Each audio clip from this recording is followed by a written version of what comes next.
what your classroom should look like, and talk about statistical graphs. So you have a picture that looks like this. Many, many times when I'm in classrooms, and even in some high school classrooms, I will see teachers using the wrong type of graph for the data that they've collected. Elementary teachers tend to use a bar graph for almost everything, and sometimes that's not appropriate either. So let's go through these types of graphs. The first one, not mine. Teaching right now. Got it from the internet, so I can't take credit for it, but I did cube it up and make it more readable for you. All right. So pictographs are usually done in K through 2, and they have a picture. And I've forgotten what grade where the picture has to represent more than one item. It's second grade. So there's advantages for that and the disadvantages for that. Okay. Then there's a line plot. A line plot is different from a line graph.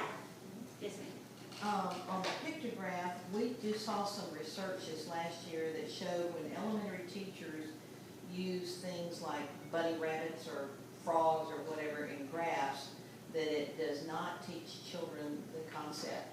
In fact, it confuses them. It looks clever. The cutesy stuff. Yeah, and I didn't realize that it would be a problem, but that's what that research, that I think I sent it out to you guys. Said that. I know you sent it to me, so you probably did. Oh, I think you did. So, you know, don't go for So cutesy stuff. when you're talking to your lower grade levels, you need to have that conversation with the principal as well. All right, so a line plot is different from a line graph. Who can tell me one very important difference in a line plot and a line graph? Jen? It's okay, go ahead.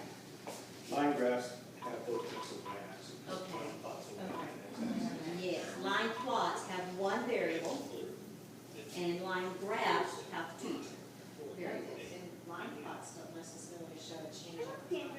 No, they don't. Exactly right. They do not, they're not for showing change over time. They're easily changed into bar graphs. Right. So there are advantages and there are disadvantages. On page 2, we have pie charts, which I hate that name. I call them circle graphs. But some people call them pie charts, and they are used mostly for percentages. You see them in newspapers and journals a lot, and it's for percentages, which for the current teach would be grade 6. I'm not sure about the new teach. I haven't memorized those yet. Okay. But they deal with percentages, and of course you know how many degrees are in a whole circle. 360, so if you have something with 50%, then that would be half of the circle or 180. Okay? Advantages, disadvantages. Histogram. They look like bar graphs. What is the difference in a bar graph and a histogram? Doesn't the histogram has a stand? Absolutely. Histogram has a range, Okay. and if you notice, look at them.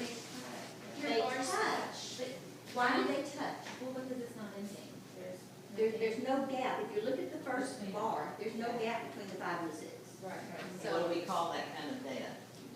It's Continuous data, Yeah. like on your chart. So what? Well, I was just saying, in our, as opposed to this current textbook, it shows that.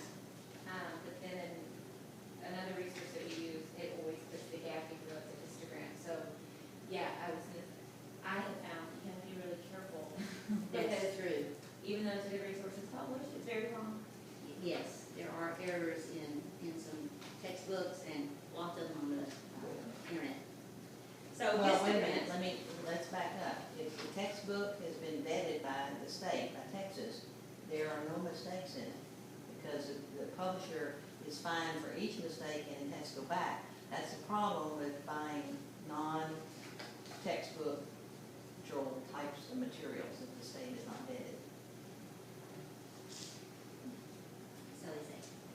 So histograms, the advantage is the range, you know, it covers those ranges, but a disadvantage is you can only use it with continuous data because they have to touch and they have to have those ranges.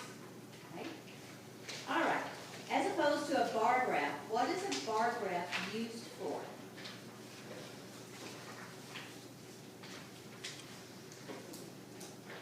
Discrete data. categorical data meaning what? It's It's discrete, it doesn't discrete, meaning, continue. give me an example of something you use a bar graph for. Favorite pet. Favorite pet. So you're comparing. It's a comparison graph.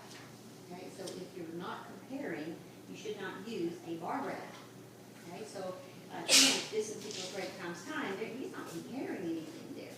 So he's not gonna use bar graphs to graph that. Okay? So it's categorical, like pets. What did you say?